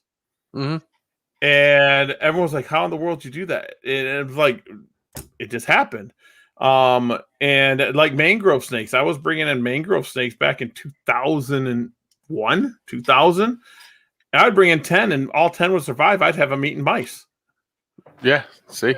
And everyone's like, oh, you can't do that. But I was doing it. And then I produced them. And I was like, oh, there's babies. Venomous snakes came natural to me. I was breeding pygmy rattlesnakes and the mangroves, they all, boom slings and Western Diamondbacks, which I shouldn't have been breeding them. They're so hard to find homes for. But it's fun, though. Yeah, and I can't breed a gargoyle gecko if I tried. Looks like, I do it more old school. Yeah, I mean, that's how I am too. It's just, I don't know. There's certain that the gargoyle is like my nemesis right now. And I want to breed them so bad. I do. And you keep them just like your cresteds, right? You don't have no problem with your cresteds. My crested geckos pop out eggs. Everyone goes, "How many crested eggs do you get from a female?" I'm like, they just keep laying. I don't know. Huh. I don't keep that good of records, like I do with leopard geckos. I literally just say it's this male, this pair, and then I usually wholesale them off. And everyone's like, "Oh, that's a harlequin." Okay, honestly, that's what I do. I don't mean to be mean about it. Okay, cool. Send me a video. There's so much, and then the other, what's the other species that I was looking at? Oh, we're getting into tortoises. My wife likes tortoises, so I'm looking to get some redfoots, some yellowfoots, stuff like that. Smaller stuff, right? Yeah. I'm not doing. I won't. I will admit, about 3 years ago, I was selling sulcatas. I have a friend out west that breeds sulcatas. I get them for dirt cheap. I won't tell you guys the price, but I get them dirt cheap. So I was taking them to shows. I shouldn't have been. I sold probably 100 of them, and I was like, "There's no way everyone's got a place for this big 200-pound animal, 150-pound animal." So I stopped doing it. I stopped selling it. It was a wrong decision for me to do that. I mean, I brought in like 100 of them, like at one time, and I was selling them at shows for like $60. So I was cheaper than everybody else. And people there was people going, "I want 2." I had to refuse sales. I'm like, "You don't want 2 sulcatas. You know how big this is going to get," and yeah. Have you ever thought of Egyptian tortoises? No, I have not looked at those. I looked at the Russians. I do know the stars. We've been looking at. There's a few other species that we're looking at, but I don't know. Redfoots seem like to be the entry level. I think they only do like 4 to 7 eggs, so it's manageable. I know that the Egyptians stay small. They're like the size of a softball. I'm gonna have to look at that too, because I want to stay small. I want to be able to where you can put them in an enclosure if you need to. Yeah, no, that's what they keep them in. Well, I'll find a video of a guy who does them, and I'll send it to you so you can see how big they are. Breeding pairs, they're small. Yeah. My wife wants stars. She wants a lot of different stars, and them are 700 as babies, but tortoises take a long time to get to breeding age. So I'm buying adults, and star adults cannot be found. You can find year-old ones, but 2-year-old ones. But I did find a person that had some redfoot tortoises pairs. It cost like $700 for the pair. So we'll see. They have Moorish geckos? No, I've never had those. No. So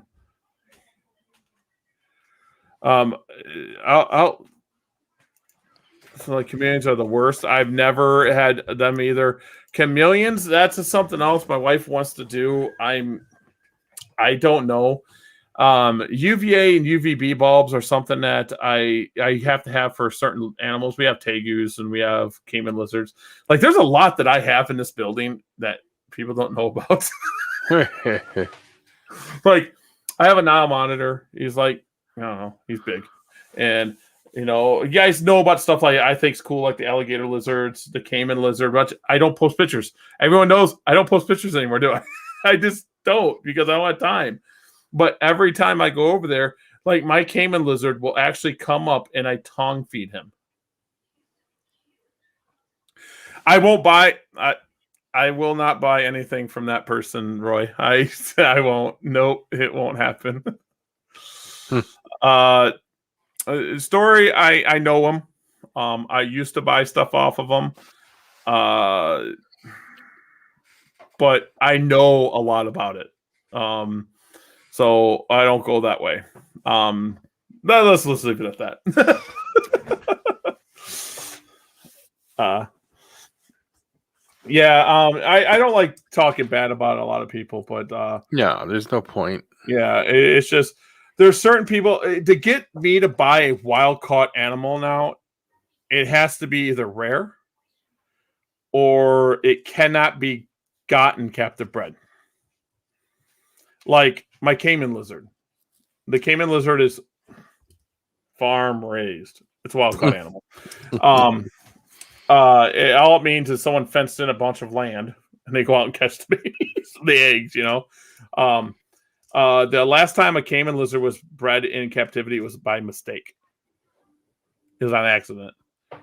So, my buddy has one in a little south of me. He bought one, so hopefully we got a pair. If not, we'll figure it out.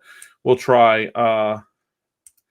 But it takes a lot for me to bring wild caught in. I lost a lot in my satanics. I brought wild caught in. I lost a lot. That would be upsetting.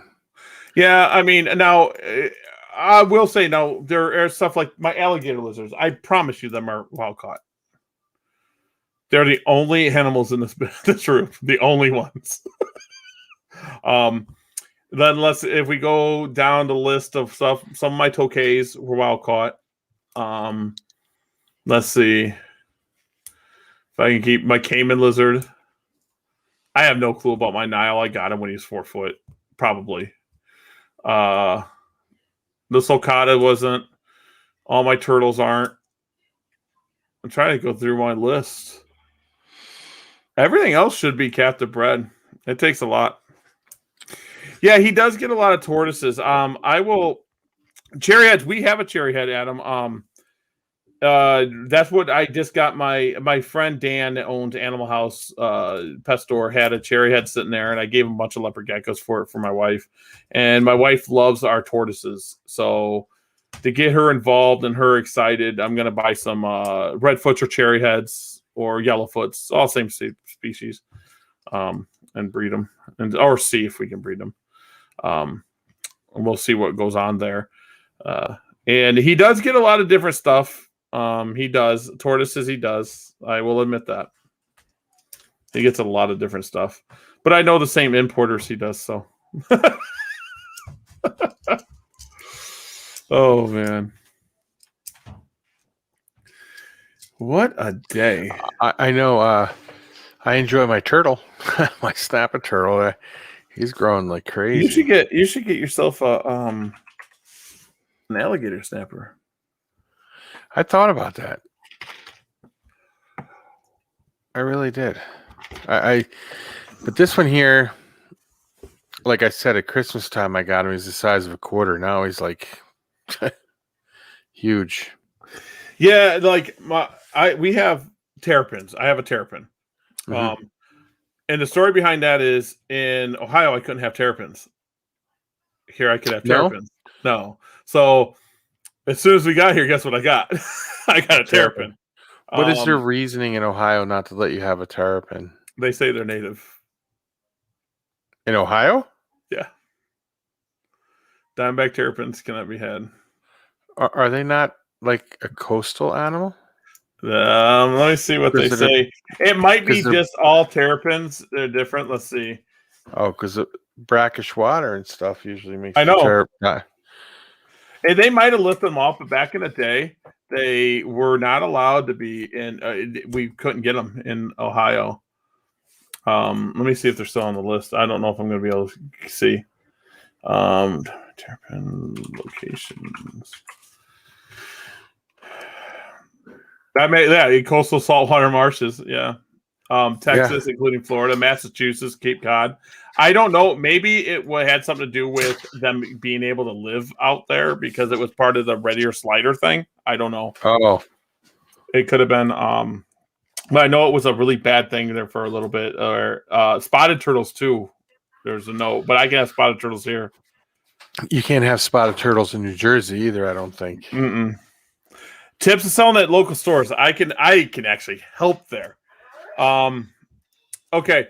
The big pet stores like Pet Supply Plus, they are franchise. Pet Supply Plus is franchise. So if you have a Pet Supply Plus there, in theory, the person that owns that might only own 1 to 5 or 1 to 20.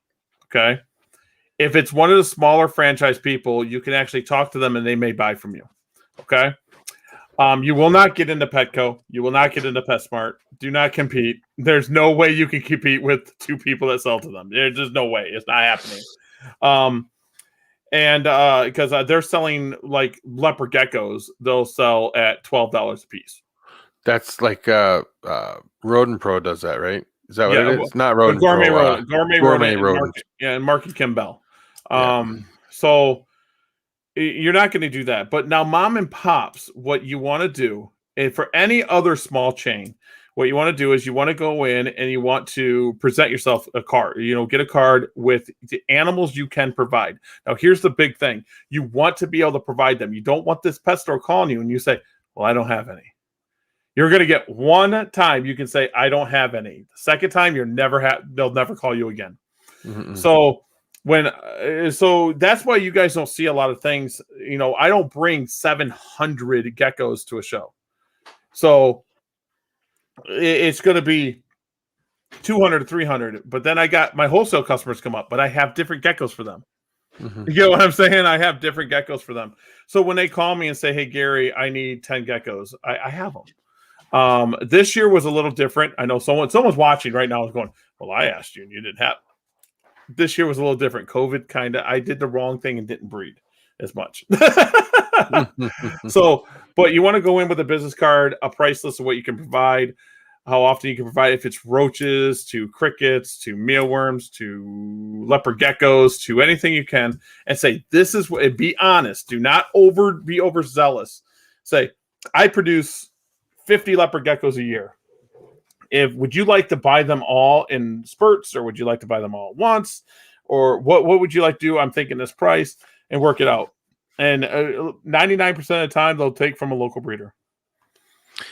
When I did the rats, the local stores would buy for me because it was Mhm. but I had to be able to provide a certain amount Yep. every week. Because they don't want to go from another person to another person to another person.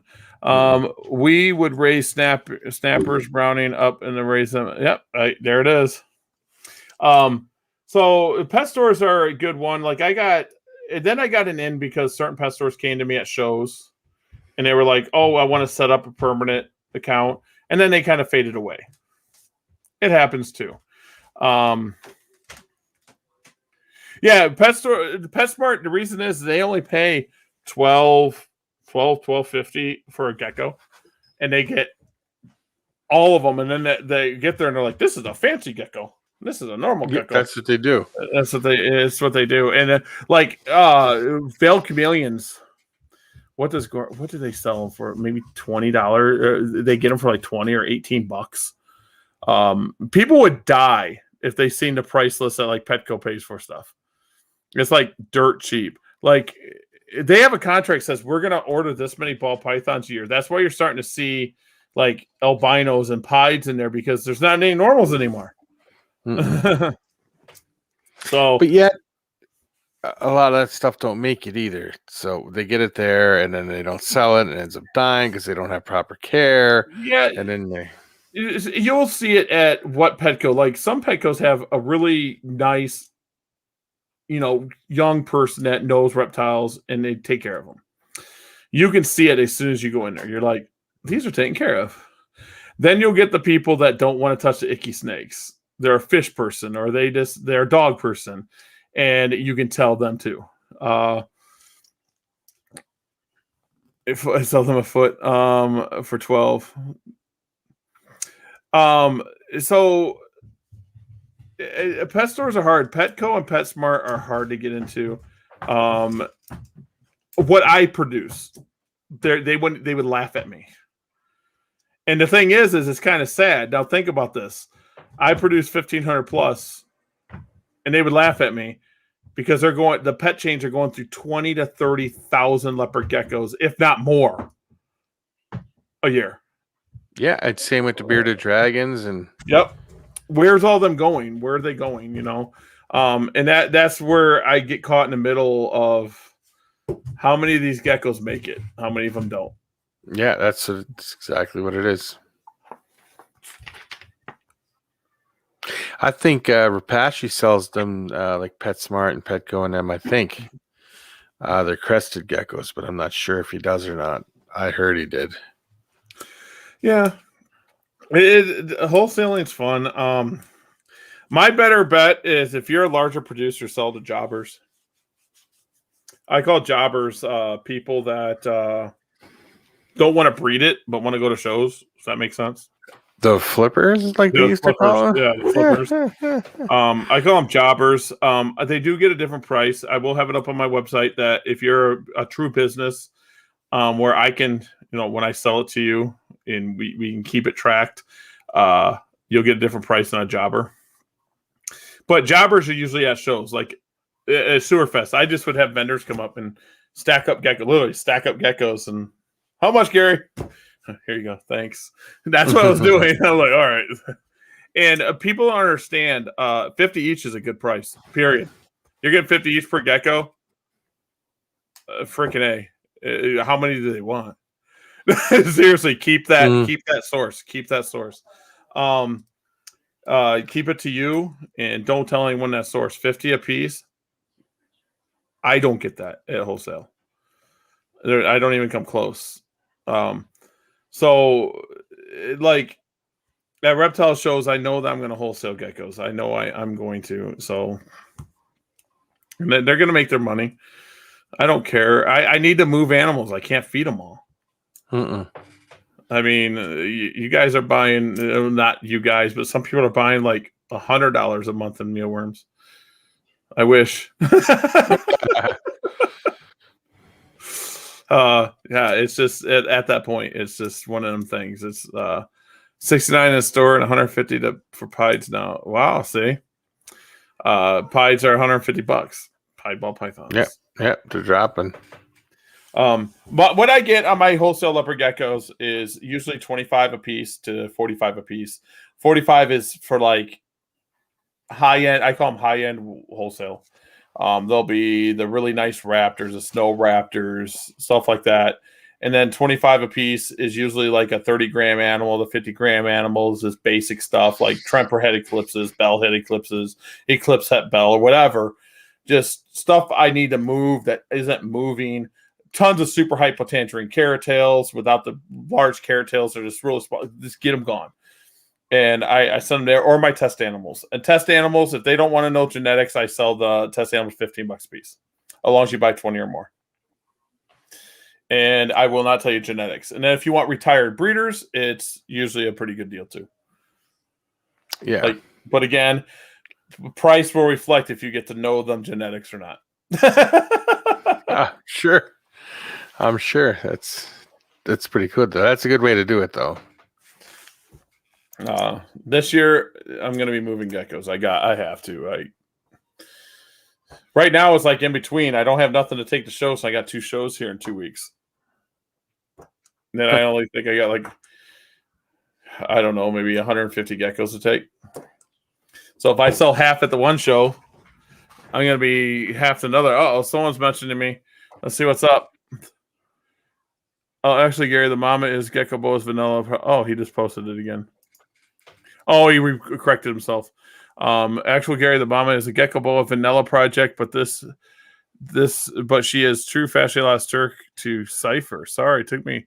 Oh, that's fine. Because my buddy Daniel just posted some really cool stuff. I'm always doing geckos, dude. It's hard not knowing what happened to your animals. It is.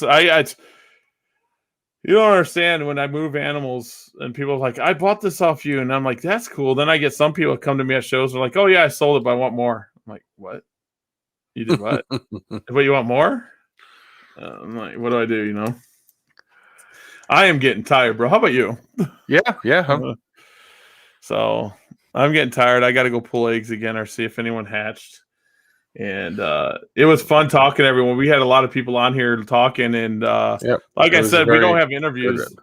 I'll open up, man. I'll tell you guys anything you guys want to know. We like to chat. I like how it goes. Roy, Adam, and really got us going today. And Tanisha was on here, and Leonardo. You'll have to send a message out to Suburban Gecko to see if we can get him on. I think I'm going to. I'm going to bother her in a minute and say, hey, if I get you on, can you give me a gecko? I just want that carbon. I'm serious. That's one of the best looking geckos I've ever seen. I think it's the best looking melanistic gecko this year. I in my opinion, I know someone's going to say a Black Knight's not worth $2,000. That was worth $2,000 to me. But I That's just, that's a beautiful animal though. It's like yeah. silver looking with black like that. Mm-hmm. I mean, just that, and like John from Gecko Boa, he has geckos that I would just be like, dude, I want it, and he's real. John is really works with me. I want the Bell Cipher. He has a Bell Cipher. He has them. I'm gonna have to figure out if I can afford a Bell Cipher, because no one sold a male Cipher yet. I don't know what John would price a male Cipher at, but I'm thinking it's 5 figures. You think? Yeah. If I know John, and I'm not saying in a bad way, if I know John and how he protects himself in the line, he'd put it high where it'd be someone that with integrity would have it and wouldn't kill the market. Mm-hmm. I mean, you have 10 grand in a gecko, you're not going to sell the baby for $50. No. The Cipher is something it's real special. I've seen Cipher Bell. He sent me pictures. The Cipher is. I don't even know what to say about Cipher Bell. He knows I'm a Bell guy. I want the Cipher Bell. But also like one of my good friends, Miles, has Cipher, but it has marble. He don't feel comfortable selling it with marble in it. But I don't know. It's just it's tough. The Cipher and the marble eye. But all right, is there anything else you want to add? No, I'm just Tired. well, not really tired, but I think we covered pretty much everything we wanted to cover today. At least I think we did.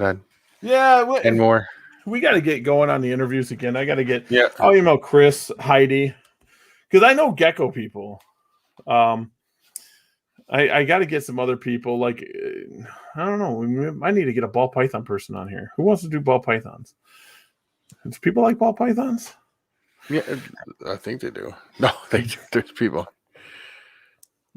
I got a few people that I could see. The people that I had picked that were going to come on, they were having problems with Fridays because they're pretty busy on Friday nights and stuff with stuff. So I'll figure out. I got that. I got a few colubrid breeders that want to come on. We gotta get him on. Colubrid to be fun. And Sasabek, I don't know if he's doing a video. Is it tonight? It might be tonight. It might be tonight with Evan. It's just like an interview, though, right? Yeah. Yeah, it might be going on right now. Let me see.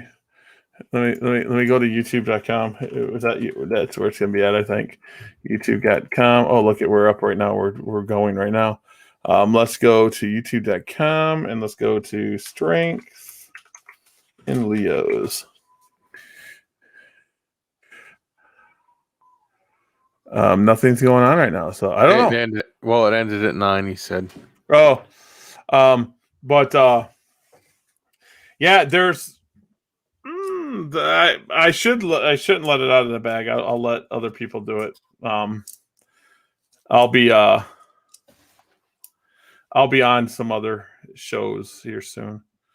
Getting interviewed. They're getting my giants and the snow trapper. Don't know what. What's up, buddy? Me too. I'm headed to the gecko room myself. Ditto. Yeah, it ended at 9. Let's see. He waited a long time to get that pair to pair. I get double feature tonight. I was so happy I got to make it here too. That's awesome. You have 2 kidneys. Okay, I do.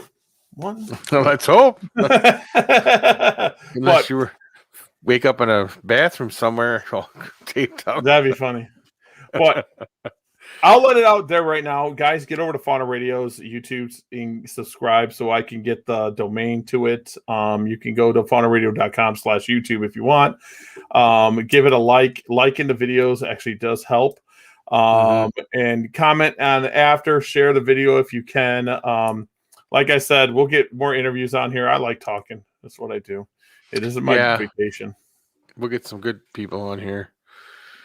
Yeah, because one of the best ones, Joe was fun, but Nico got a lot of feedback. We got a lot of good feedback with Nico. Nico's just really good people. I love Nico. He's family. I might be able to get Miles is a tough though. Miles is tough because he doesn't like the live thing so much. No. Yeah, like me and Miles could talk for hours. Miles, one of my best friends, awesome, but he don't like live videos. So I won't push him. And I want to get Dylan on too, but he's the same way. I got a few. I can get.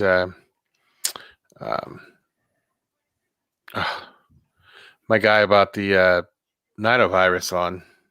Yeah, we need to do that Stephen too. Tillis.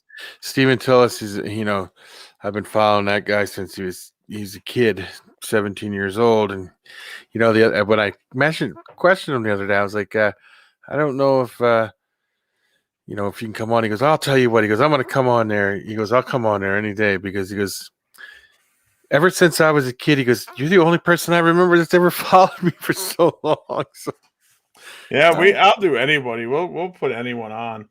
Like I said, and then when you guys are talking and interviewing, and I got a question, I'll throw it in. Where I'll be doing other stuff. Like when we're doing interviews, I'll be looking up stuff to ask. I'll be like, "Is that? Can we do that? Can we do that?" Yeah. So just all right, yeah. So we don't got nothing else. Yeah. If I hatch anything out, I'll send you pictures. I promise you. I got to put pictures up. I got to start doing it more often. I don't know. I gotta. But anyways, I think we'll end this live, and you guys have been awesome. And make sure you guys tune in this 8 o'clock Central every Friday. We're gonna be on here. I'll put something together. We talk. So, all right, guys, we are out. Peace.